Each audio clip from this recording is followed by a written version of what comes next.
मैं आपके लिए लेकर आई हूँ क्लास 6 हनी शक्ल बुक का chapter 2 how the dog found himself a new master को।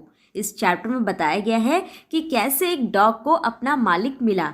तो चलिए बिना वक्त गवाए हम इस चैप्टर को स्टार्ट करते हैं।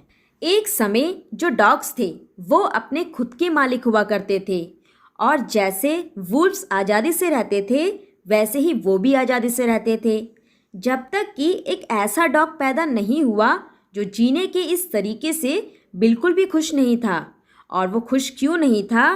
क्योंकि वो बीमार था और भोजन की तलाश में इधर उधर घूमकर वो परेशान था, और जो जानवर उससे ज़्यादा शक्तिशाली थे वो उनसे डरकर भी परेशान था। अब उसने इस बात पर सोचा और फैसला किया कि उसके लिए सबसे अच्छा रास्ता यही है कि वो किसी एक ऐसे क्रिएचर यानी कि किसी ऐसे जीव का नौकर बन जाए जो इस धरती पर दूसरे सारे जीवों से सबसे ज़्यादा ताकतवर हो, और फिर वो जो है एक ऐसे ही मालिक के तलाश में निकल पड़ता है। फिर वो चलता गया और चलता गया, और फिर वो अपने एक रिश्तेदार वुल्फ यानी कि भेड़िए से मिला, जो कि जितना डरावना था उतना ही ताकतवर भी था। फिर उस वुल्फ ने उससे पूछा कि डॉग तुम कहाँ जा रहे हो? तो डॉग ने कहा कि मैं किसी की तलाश कर रहा हूँ जिसके यहाँ मैं सर्विस यानी कि नौकरी कर सकूँ। फिर अचानक डॉग ने वुल्फ से कहा, तो वुल्फ क्या तुम मेरा मालिक बनना पसंद करोगे? तो भेड़िया उससे कहता है कि मुझे ऐसा कुछ नहीं दिख रहा है जिससे कि मैं मना करूँ, तो चलो ठीक है मैं तुम्हारा मालिक बन जाता हूँ। और इस बात पर वो दोनों सहमत हो गए और फिर एक साथ चलने लग गए। इसके बाद वो चलते गए और चलते गए। तभी वुल्फ ने अपनी नाक उठाई और कुछ सूंघा और जल्दी से रास्ते को छोड़कर झाड़ियों में घुस गया, और वहाँ से रेंगता हुआ जंगल में बहुत दूर तक चला गया। डॉग इस चीज को देखकर बहुत हैरान हो गया। फिर डॉग वुल्फ से पूछता है कि मास्टर आपके साथ क्या हुआ?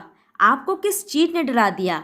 तो वुल्फ कहता है कि क्या तुम्हें दिखाई नहीं दिया कि वहाँ पर एक बियर है यानी कि भालू है, और वो हम दोनों को खा सकता है, तुम्हें भी और मुझे भी।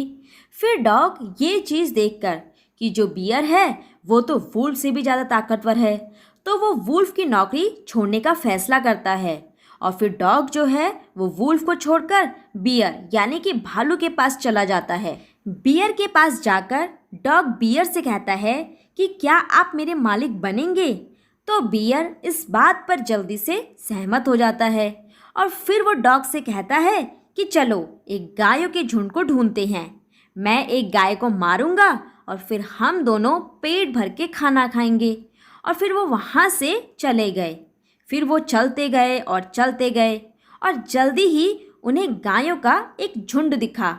अब जैसे ही वो उस झुंड के पास पहुँचने वाले थे तभी वो एक डरावनी सी आवाज़ को सुनकर वहाँ पर रुक गए, और जो गाय थी वो ज़ोर ज़ोर से मोविंग की आवाज़ें यानी कि रंभाने की आवाज़ें निकालने लग गई और इधर उधर सभी दिशाओं में भागने लग गई। ये देखकर बियर जो है एक पेड़ के पीछे छिप गया, और वहाँ कुछ देखकर वो तेजी से भागकर गहरे जंगल में चला गया। अब डॉग बियर से पूछता है कि मुझे यहाँ पर क्यों आना पड़ा? तो बियर उसे जवाब देता है कि क्या तुमने देखा नहीं, वहाँ पर एक शेर था यानी कि लॉयन, जो पूरे जंगल पर राज करता है। तो डॉग कहता है ये लॉयन कौन है? तो बियर कहता है कि क्या तुम नहीं जानते हो इस पूरी पृथ्वी में सबसे ताकतवर जानवर कौन है? वो है लॉयन यानी कि शेर। तो डॉग कहता है तो ठीक है, गुड बाय बियर, क्योंकि मुझे तो एक ऐसा मास्टर चाहिए जो इस पूरी धरती पे सबसे ज़्यादा शक्तिशाली हो, और उससे ज़्यादा शक्तिशाली कोई और ना हो। फिर डॉग वहाँ से चला जाता है और लॉयन से जाकर पूछता है कि क्या आप मेरे मालिक बनेंगे? तो लॉयन इस बात पर सहमत हो जाता है, और फिर डॉग उसके साथ ही रहने लग जाता है, और बहुत लंबे समय तक वो उसकी सेवा करते रहता है। डॉग के लिए ये एक बहुत ही अच्छी ज़िंदगी थी। उसके पास शिकायत करने के लिए कुछ भी नहीं था, क्योंकि जंगल में लॉयन से ज़्यादा ताकतवर कोई और जानवर नहीं था, और किसी में भी इतनी हिम्मत नहीं थी कि वो डॉग को छू भी सके।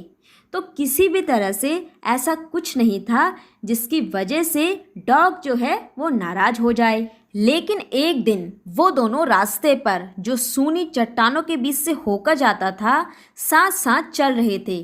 तभी अचानक से शेर रुक जाता है और वो चुपके से जंगल की तरफ चला जाता है और अपने पैर को इतनी जोर से मारता है कि वहाँ पर एक गड्ढा बन जाता है और फिर वो चुपके से पीछे होना शुरू हो जाता है। फिर डॉग चौंक कर उससे पूछता है कि मास्टर ये क्या था, क्या कुछ गलत हुआ है? क्योंकि उसे लगता था कि लॉयन जो है वो सबसे ज़्यादा ताकतवर जानवर है। तो लॉयन उससे कहता है कि मैंने सूंघा है कि कोई इंसान जो है वो यहाँ पर आ रहा है। अगर हमें बचना है तो ये अच्छा रहेगा कि हम यहाँ से भाग जाए, नहीं तो हम मुश्किल में फंस जाएंगे। तो फिर डॉग कहता है, ओ तो ऐसा कुछ है, तो लॉयन मैं तुम्हें गुड बाय कहना चाहता हूँ, क्योंकि मुझे अपने लिए एक ऐसा मास्टर चाहिए जो इस पूरी पृथ्वी पर सबसे ज़्यादा ताकतवर हो। अब डॉग जो है वो इंसान के पास चला गया और उसके साथ ही रहने लग गया और उसकी वफादारी से सेवा करने लग गया। अब ये जो है वो बहुत पहले हुआ था, लेकिन आज के दिन भी डॉग इंसान का सबसे वफादार नौकर है और अब वो किसी और दूसरे मालिक को नहीं ढूंढ रहा है, क्योंकि उसको जो है पृथ्वी पर सबसे ताकतवर प्राणी मिल गया था। तो इस तरह से हमने देखा कि डॉग ने अलग अलग जानवरों को अपना मालिक बनाते बनाते किस तरह से लास्ट में इंसान को अपना मालिक बनाया। तो इसी के साथ हमारी ये स्टोरी समाप्त होती है। धन्यवाद।